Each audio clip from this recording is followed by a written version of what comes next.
ஸ்ரீ கௌமாரிகா காண்டம் 19ஆம் அத்தியாயம். பகவான் ஸ்ரீ மகாவிஷ்ணுவிற்கும் கால நேமிக்கும் இடையிலான போர். நாரத மாமுனிவர் கூறினார். கடும் கோபம் கொண்ட கால நேமி அவர்களின் உண்மையான வடிவங்களை அடையாளம் காணவில்லை. நிமி எனும் அந்த மாபெரும் தைத்தியரை, அசுர வீரரை அவன் ஒரு தேவர் என்று தவறாக கருதினான். எனவே மிகுந்த திறமையுடனும் வேகத்துடனும் அந்த வீரனின் தலைமுடியை பிடித்து இழுத்து கொண்டு கர்ஜித்தான். அப்போது நிமி மிகுந்த வலிமை படைத்த காலநேமியை நோக்கி இவ்வாறு கூறினார். காலநேமி, நான் நிமி. என்னை ஒரு தேவர் என்று நினைத்து கொன்று விடாதே. இந்த போரில் மயக்கமுற்றிருக்கும் நீ தேவர்களாலும் வெல்ல முடியாத உன் சொந்த இனத்தை சேர்ந்த 10 கோடி அசுரர்களை தேவர்கள் என்று தவறாக எண்ணி ஏற்கனவே கொன்றிருக்கிறாய் என்பதை அறிந்து கொள்வாய். எனவே விரைவாக செயல்படும். மற்ற அனைத்து ஆயுதங்களையும் முறியடிக்கும் வல்லமை கொண்ட பிரம்மாஸ்திரத்தை ஏவுவாயாக. அவனால் உண்மையை உணர்த்தப்பட்ட அந்த தைத்தியன் கலக்கமடைந்து அவனை விடுவித்தான். உடனே அவன் பிரம்மாஸ்திரம் பூட்டப்பட்ட ஒரு அம்பை முறைப்படி ஏவினான். அப்போது அந்த பிரம்மாஸ்திரம் வானத்தில் மிகவும் அற்புதமாக ஜொலித்தது. தேவர் படைகள் அனைத்தும் அச்சமும் பரபரப்பும் அடைந்தன. பிரம்மாஸ்திரத்தால் எதிர்க்கப்பட்டதால் சம்பரனின் அஸ்திரம் செயலற்றது. தனது அஸ்திரம் முறியடிக்கப்பட்டதைக் கண்டு சூரிய தேவர் கோபமடைந்தார். அவர் ஒரு பெரும் இந்திரஜாலத்தை மாயையை மேற்கொண்டு தனது உடலை மிகவும் பயங்கரமானதாக மாற்றிக்கொண்டார். வெடித்து சிதறும் கண்ணை பறிக்கும் கதிர்களின் திரளால் 3 உலகங்களையும் அவர் ஆக்கிரமித்தார். அந்த இறைவன் தானவ படைகளை தகித்து எரித்தார். அதனால் அவர்களின் மச்சை, எலும்புகள் மற்றும் இரத்தம் உருகத் தொடங்கின. அவர் அந்த மாபெரும் தானவர்களின் விழிகளை பார்வையற்றவையாக செய்தார். யானைகளின் கொழுப்பு உருகி வழிந்தது. தேர்கள் தரையில் சரிந்து விழுந்தன. சுட்டெரிக்கும் வெப்பத்தால் துன்புற்ற குதிரைகளும் தேரோட்டிகளும் பெருமூச்சு விட்டனர். தாகத்தால் அவதிப்பட்ட அவர்கள் நீரை தேடி அங்குமிங்கும் அலைந்தனர். அவர்கள் மலைகளுக்கு இடையிலான பள்ளத்தாக்குகள், பிளவுகள், மலை முகடுகள் மற்றும் காடுகளில் அலைந்து திரிந்தனர். ஒருவரை ஒருவர் சூழ்ந்து கொண்டு நீரை தேடிக்கொண்டிருந்த போதே அங்கு ஒரு பயங்கரமான காட்டுத்தீ மூண்டு சுற்றியிருந்த மரங்கள் அனைத்தையும் எரித்து சாம்பலாக்கியது. நீரை தேடியவர்கள் தங்கள் கண்முன்னே நீர்ப்பெருக்கை கண்டனர். அது கண்முன்னே தெரிந்தாலும் அவர்களால் அதை அடையவோ அல்லது அதை பெறவோ முடியவில்லை. மிக அருகிலேயே நீர் கிடைக்காததால் பல பெரிய தைத்தியர்கள், அசுரர்கள் தரையில் விழுந்து இறந்து கிடப்பதை காண முடிந்தது. தேர்களும் யானைகளும் கீழே விழுந்தன. குதிரைகள் கடும் சோர்வடைந்தன. அவை அங்குமிங்கும் ஓடின. அவை இரத்தத்தை வாந்தி எடுத்தன. கொழுப்பு உருகியது. இரத்தம் வழிந்தோடியது. கோடிக்கணக்கான தானவர்கள் இறந்து கிடந்தனர். தானவர்களுக்கு இத்தகைய பெரும் அழிவு ஏற்பட்ட போது காலநேமி கடும் கோபமடைந்தான். மிகுந்த கோபத்தால் அவனது விழிகள் செம்பு நிறமாக மாறின. அவன் ஒரு கரிய மேகத்தின் வடிவத்தை கொண்டான்.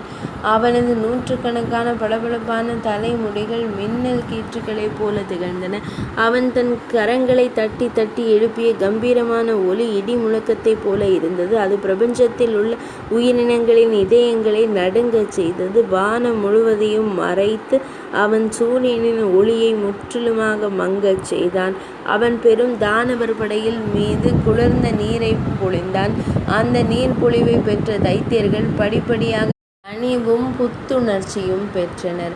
வெப்பத்தால் வாடியிருந்த நாற்றுகளும் தளிர்களும் பூமியில் நல்ல மழை பொழிந்தும் புத்துயிர் பெறுவதைப் போல தைத்தியர்களும் புத்துணர்ச்சி பெற்றனர்.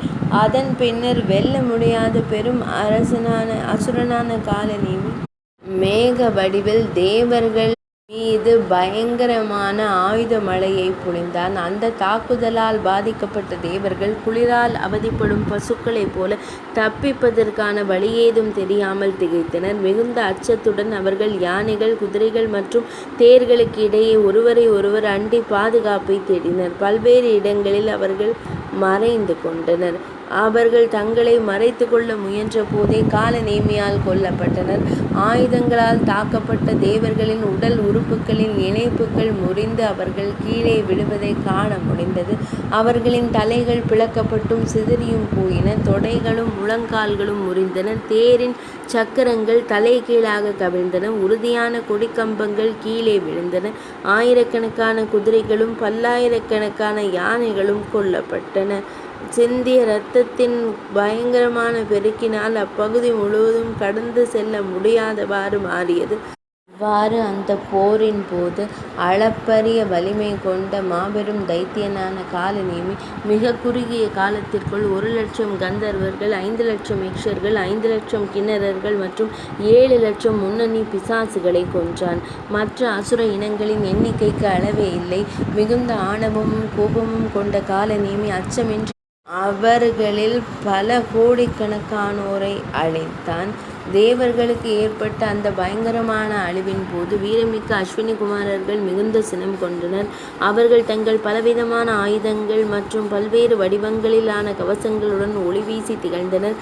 போர்க்களத்தில் இருந்த ஒவ்வொரு தைத்தியனின் மீதும் அவர்கள் 60 அம்புகளை ஏவினர். அந்த அம்புகள் அனைத்தும் அந்த பெரிய தைத்தியர்களின் உடல்களை துளைத்து கொன்று அவற்றின் மூளைகளில் இணைக்கப்பட்டிருந்த இறகுகளுடன் பூமியில் சென்று பதிந்தன. அம்புகளின் தாக்குதலால் காலநேமிக்கு ஒருவாறு சுயநினைவு திரும்பியது. அவன் எண்ணெயால் பூசப்பட்டதும் போரில் சிறந்த ஆயுதமாக கருதப்பட்டதுமான 1,00,000 ஆரக்கால்களை கொண்ட சக்கர வடிவத்தை ஆயுதத்தை அவன் கரத்தில் எடுத்தான். அந்த சக்கரத்தை கொண்டு அஸ்வினி தேவர்களின் தேரின் அச்சை அவன் வெட்டி வீழ்த்தினான். பின்னர் அந்த தைத்தியன் அரவங்களை போன்ற தன்மையுடைய வில்லையும் அம்புகளையும் கரங்களில் எடுத்தான். அவன் சிறந்த மருத்துவர்களின் அஸ்வினி குமாரர்களின் தலைக்கு மேல் அம்புகளை மழையாக பொழிந்து வானத்தையே அம்புகளால் மறைத்தான். அவர்களும் தாங்கள் ஏவிய ஆயுதங்களை கொண்டு அந்த தைத்தியனின் அம்புகள் அனைத்தையும் வெட்டி வீழ்த்தினர். அவர்கள் இருவரின் இந்த செயலைக் கண்டு அவன் ஆச்சரியமும் கோபமும் கொண்டான். அவன் காலனின் யமனின் தண்டத்தை போன்ற பயங்கரமான ஒரு கதாயுதத்தை கரத்தில் ஏந்தியிருந்தான். அவன் அதை மிகவும் வேகத்துடன் சுழற்றி அவர்களின் தேரின் மீது வீசினான். வானத்தில் வந்து கொண்டிருந்த அந்த கதாயுதத்தை கண்டதும் அஸ்வினி குமாரர்கள் இருவரும் மிகுந்த வேகத்துடன் தங்கள் தேர்களை விட்டு விலகினர். மலையை போன்ற அந்த கதாயுதம் அந்த 2 தேர்களையும் நொறுக்கி தரைமட்டமாக்கியது. பல தங்க தகடுகளால் அலங்கரிக்கப்பட்ட அந்த கதாயுதம் பூமியையும் பிளந்து சென்றது. அவனது அந்த செயலை கண்ட அற்புதமான போர் முறைகளை கொண்ட அந்த மருத்துவர்கள் வஜ்ராயுதத்தை கொண்டு அந்த பெரிய தானவனை தாக்கினர். வஜ்ராயுதத்தின் பயங்கரமான தாக்குதல்களால் அந்த தானவன் காயமடைந்தான். ஒட்டுமொத்த படையும் கண்டு கொண்டு இருக்கையிலேயே அவனது தேர், கொடிமரம், வில், குடை மற்றும் கவசம் ஆகியவை ஒரு கணத்தில் 100 துண்டுகளாக சிதறின. அஸ்வினி தேவர்களின் அந்த அற்புதமான அதாவது செயற்கரிய செயலை கண்டதும் பயங்கரமான செயல்களையும் மிகுந்த வலிமையையும் கொண்ட அந்த தைத்தியன் போரின் போது நாராயணாஸ்திரத்தை ஏவினான். உடனே வஜ்ராஸ்திரம், வைரம் போன்ற உறுதியான இடி ஆயுதம் செயலற்று போனது. பின்னர் காலநேமி கோபத்துடன் அஸ்வினி தேவர்களை உயிருடன் பிடிக்க முயன்றான். அவனது நோக்கத்தை உணர்ந்த அவர்கள் இருவரும் போர்க்களத்தை விட்டு வெளியேறினர். உடல் உறுப்புகள் அனைத்தும் நடுங்க அவர்கள் காலால் நடந்தே வாசவன் தேவேந்திரன் இருந்த இடத்திற்கு ஓடினர். தைத்தியனான காலநேமி அடிக்கடி கர்ஜித்தவாறே அவர்களை துரத்தினான். கொடூரமான அந்த தைத்தியன் தனது முழு படையுடனும் இந்திர படைகளுடன் அவன் நுழைந்தான். ஒரு கல்பத்தின் முடிவில் யமன் பாய்ந்து வருவதைப் போல அவன் இந்திரனை நோக்கி பாய்ந்து வந்தபோது அவனை கண்ட அனைத்து உயிரினங்களும் கலக்கமடைந்தன. துன்பத்தால் உரத்த குரலில் அலறிய தேவர்கள் இது மகேந்திரனின் தோல்வி என்றும் அது அனைத்து உலகங்களின் அழிவிற்கும் வழிவகுக்கும் என்றும் கருதினர். பெரிய மலைகள் அனைத்தும் அதிர்ந்தன. வானிலிருந்து எரி நட்சத்திரங்கள் விழுந்தன. மேகங்கள் கர்ஜித்து முழங்கின. எல்லா திசைகளிலும் பெரும் ஒலி கேட்டது. பூதங்கள், ஐம்பூதங்கள் மற்றும் உயிரினங்கள் மத்தியில் நிகழ்ந்த அந்த அசுபமான நிகழ்வுகளைக் கண்டு தேவேந்திரன் உள்ளிட்ட தேவர்கள் அனைவரும் பயந்தனர். அவர்கள் மனதிற்குள் பிரபஞ்சத்தின் தலைவனான வாசுதேவனிடம் சரணடைந்தனர். பிராமணர்களுக்கு உகந்த இறைவனுக்கு வணக்கம். பசுக்கள் மற்றும் பிராமணர்களின் நலனுக்கு உதவும் இறைவனுக்கு வணக்கம். பிரபஞ்சத்திற்கு நன்மை செய்பவரான பகவான் ஸ்ரீ கிருஷ்ணருக்கு வணக்கம். கோவிந்தருக்கு மீண்டும் மீண்டும் வணக்கம். அந்த கோவிந்தர் நம்மை காக்கட்டும். இவ்வாறு பயத்தால் பீடிக்கப்பட்ட தேவர்கள் மீண்டும் மீண்டும் பிரார்த்தனை செய்தனர். அவர்கள் என்ன நினைத்து கொண்டிருந்தார்கள் என்பதை அறிந்து நிறைந்த கருட கொடியை உடைய இறைவன் விழித்தெழுந்தார். தனது யோக நித்திரையிலிருந்து விடுபட்டு அந்த பெருமான் படுக்கையிலிருந்து எழுந்தார். லக்ஷ்மி தேவியின் தாமரை போன்ற கரங்களால் மென்மையாக வருடி பணிவிடை செய்யப்பட்ட தாமரை மலர் போன்ற பாதங்களை கொண்டவர் அவர். இலையுதிர் கால வானம் மற்றும் நீல தாமரையின் பொலிவை ஒத்த மேனி நிறம் கொண்டவர். கௌஸ்துபமணி மார்பில் ஜொலிக்க சூரியனை போன்ற பிரகாசமான தோள் வளைகளை அணிந்தவர். தேவர்களின் கலக்கத்தினை குறித்து சிந்தித்த அவர் வைனதேயனை கருடனை உடனே அழைத்தார். அழைக்கப்பட்டதும் மிகுந்த மனச்சோர்வுடன் இருந்த கருடன் வந்து தயார் நிலையில் நின்றார். பல்வேறு தெய்வீக ஆயுதங்களின் வலிமைமிக்க ஒளியை கொண்ட அந்த பெருமான் கருடனின் மீது ஏறி தேவர்களின் போர்க்களத்திற்கு சென்றார். அங்கே புதிய மேகங்களை போன்ற நிறமும் மிகுந்த கோபமும் கொண்ட மாபெரும் தானவர்களால் தாக்கப்பட்டு அஞ்சி நடுங்கிக் கொண்டிருந்த தேவேந்திரனை கண்டார். பண உதவி கோரும் துரதிருஷ்டவசமான கூட்டத்தால் சூழப்பட்ட ஒரு மனிதனைப் போல தேவேந்திரன் காணப்பட்டான். தேவர்களால் மீண்டும் மீண்டும் துதிக்கப்பட்ட பகவான் ஸ்ரீ மகாவிஷ்ணு துரதிருஷ்டத்திலிருந்து ஒருவரை காக்கும் தூய நற்செயலைப் போல அவர்கள் காக்க அங்கு சென்றார். அப்போது 100 சூரியன்கள் ஒரே நேரத்தில் உதிப்பதைப் போன்ற ஒரு ஒளி பிழம்பை வானத்தில் அந்த தைத்தியர்களின் தலைவன் கண்டான். அந்த ஒளிக்கு மூலம் என்ன என்பதை அறிய தானவர்கள் விரும்பினர். அப்போது கல்பத்தின் முடிவில் தோன்றும் நெருப்பை போல பயங்கரமான தோற்றத்துடன் இருந்த கருடனை அவர்கள் கண்டனர். அதன் மீது அமர்ந்திருந்த ஈடு இணையற்ற ஒளி வீசும் 4 கரங்களை கொண்ட பகவான் ஸ்ரீஹரியை விஷ்ணுமூர்த்தியை அவர்கள் கண்டனர். அவர்களை கண்டதும் அந்த தலைவன் அசுரர்கள் தங்கள் மனங்களில் மிகுந்த மகிழ்ச்சி அடைந்தனர்.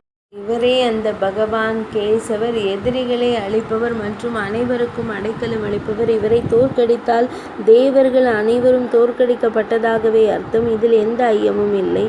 இவரை சார்ந்திருப்பதால் தான் திக்பாலகர்களும் திசை காவலர்கள் அமரர்களும் தேவர்களும் யுகங்களின் தங்கள் பங்குகளையும் அவிர்வாகத்தையும் பெறுகின்றனர். இவ்வாறு கூறிவிட்டு காலநேமி உள்ளிட்ட 10 மாவீரர்களான அசுரர்கள் பல்வேறு இடங்களிலிருந்து ஒன்று கூடி அவரை சூழ்ந்து கொண்டு பலவிதமான ஆயுதங்களால் தாக்கினர். காலநேமி ஜனார்த்தனனை 60 அம்புகளால் தாக்கினான். நிமி 100 அம்புகளாலும் மதனன் 80 அம்புகளாலும் அவரை தாக்கினர். ஜம்பகன் 70 அம்புகளாலும் கும்பன் 10 அம்புகளாலும் அவரை தாக்கினர். மற்ற அசுர தலைவர்கள் ஒவ்வொருவரும் பகவான் ஸ்ரீ மகாவிஷ்ணுவை தலா 1 அம்பால் தாக்கினர். போரில் அவர்கள் கருடாழ்வாரை தலா 10 ஈட்டிகளால் தாக்கினர். அவர்களின் அந்த செயலை பொறுத்து கொள்ள முடியாத தானவர்களை அழிக்கும் பகவான் ஸ்ரீ மகாவிஷ்ணு ஒவ்வொரு தானவனையும் நேராக செலுத்தப்பட்ட 6 அம்புகளால் தாக்கினார். காலநேமி மீண்டும் ஒருமுறை செவிகள் வரை இழுக்கப்பட்ட 3 அம்புகளால் பகவான் ஸ்ரீ மகாவிஷ்ணுவின் மார்பை தாக்கினான். கோபத்தினால் காலநேமியின் விழிகள் சிவந்திருந்தன. காய்ச்சிய தங்கத்தை போன்ற அந்த 3 அம்புகளும் பகவான் ஸ்ரீ மகாவிஷ்ணுவின் மார்பில் பிரகாசமான ஒளி வீசும் கௌஸ்துப மணியின் கதிர்களைப் போல ஜொலித்தன. அந்த அம்புகளால் சிறிது வலி ஏற்பட்டதால் ஸ்ரீஹரியான பகவான் ஸ்ரீ மகாவிஷ்ணு ஒரு கதாயுதத்தை, கனமான தண்டாயுதத்தை கரத்தில் எடுத்தார். அதை உயர்த்தி மிகுந்த வேகத்துடன் அந்த தானவனை நோக்கி வீசினார். அது அவனை சென்றடைவதற்கு முன்பே கடும் கோபமடைந்த அந்த மாபெரும் தானவன் அது காற்றில் பறந்து வரும்போதே 100 அம்புகளால் அதை எள் விதைகளைப் போல சிறு துண்டுகளாக உடைத்தான். இதன் மூலம் அவன் தனது திறமையையும் விரைவாக செயல்படும் ஆற்றலையும் வெளிப்படுத்தினான். அதன் பின்னர் கடும் கோபமடைந்த பகவான் ஸ்ரீ மகாவிஷ்ணு கொடிய முனைகளை கொண்ட ஒரு பயங்கரமான ஆயுதத்தை கரத்தில் எடுத்தார். அதை கொண்டு அவர் அந்த அசுரனின் இதயத்தை மிக வேகமாக தாக்கினார். ஒரு கணத்தில் உணர்வு திரும்ப பெற்ற காலநேமி எனும் அந்த மாபெரும் அசுரன் கூர்மையான முனையையும் தங்க மணிகள் இணைக்கப்பட்டு உரத்த சிரிப்பொலியை போன்ற சத்தத்தை எழுப்பக்கூடிய ஒரு சக்தி ஆயுதத்தை கரத்தில் எடுத்தான். திதியின் மகனான அவன் அந்த ஆயுதத்தால் பகவான் ஸ்ரீ மகாவிஷ்ணுவின் இடது கரத்தை தாக்கினான். அதிலிருந்து இரத்தம் கசிய தொடங்கிய நிலையில் அந்த ஆயுதத்தால் தாக்கப்பட்ட அவரது கரம் அடிக்கடி மின்னல் கீற்றுகள் தோன்றும் நீல நிற மேகத்தை போல பிரகாசித்தது. அப்போது சினமடைந்த பகவான் ஸ்ரீ மகாவிஷ்ணு ஒரு பெரிய வில்லையும் உயிரை பறிக்கும் முக்கிய உறுப்புகளை துளைக்கக்கூடிய கூர்மையான முனைகளை கொண்ட 17 அம்புகளையும் எடுத்தார். 9 அம்புகளால் 6 மற்றும் 3 அந்த அசுரனின் இதயத்தையும், 4 அம்புகளால் தேரோட்டியையும் கொடியையும், 1 அம்பால் வில்லின் நாணையும் வில்லையும் மற்றொரு அம்பால் அவனது கரத்தையும் துண்டித்தார். குறைகளால் மதிமயங்கிய ஒரு மனிதனைப் போல அவன் இதயத்தில் ஆழமாக காயமடைந்தான். வழிந்தோடிய இரத்தத்தால் அவன் உடல் முழுவதும் சிவந்து போனது. உயர்ந்த உருவம் கொண்ட அவனது மனம் வலியால் கொந்தளித்தது. காற்றினால் அசைக்கப்படும் சுக பலாச மரத்தைப் போல அவன் உடல் நடுங்கியது. அவன் நடுங்குவதைக் கண்ட கேசவன் ஒரு கதாயுதத்தை கரத்தில் எடுத்தார். காலநேமியை கொல்லும் நோக்கத்துடன் அதை மிகுந்த வேகத்துடன் அவர் மீது வீசினார். அந்த பயங்கரமான கதாயுதம் உடனடியாக காலநேமியின் தலையில் விழுந்தது. அந்த அசுரனின் கிரீடமும் தலையும் சிதறி துண்டுகளாயின. அவன் உடல் முழுவதும் உள்ள துளைகளிலிருந்து இரத்தம் கசிந்தது. தாதுக்கள் வழிந்தோடும் மலையைப் போல அவன் காட்சியளித்தான். உடல் சிதைந்து உணர்விழந்து உயிரின்னும் உடலை விட்டு நீங்காத நிலையில் அவன் தன் தேரிலேயே சரிந்து விழுந்தான். அந்த தானவன் தேருக்குள் விழுந்தபோது எதிரிகளை அழிப்பவரும் சக்கராயுதத்தை ஏந்தியவருமான அச்சுதன் புன்னகையுடன் பின்வரும் வார்த்தைகளை கூறலானார். அசுரனே, நீ இப்போது விடுவிக்கப்படுகிறாய். செல், உனக்கு இப்போது சிறிது நிம்மதி கிடைக்கலாம். உயிரோடு இரு. சிறிது காலத்திற்கு பின்னர் நானே உன்னை முற்றிலுமாக அழிக்கப் போகிறேன். அனைத்து உலகங்களுக்கும் இறைவனான பகவான் ஸ்ரீ மகாவிஷ்ணுவின் வார்த்தைகளை செவிமடுத்ததும் அந்த இறைவனை கண்டு அஞ்சிய தேரோட்டி காலநேமியின் தேரை ஒரு கன பொழுதில் வெகு தொலைவிற்கு எடுத்துச் சென்றான். இது ஸ்ரீ கௌமாரிகா காண்டத்தின் 19ஆம் அத்தியாயமானது இனிதே நிறைவடைந்தது.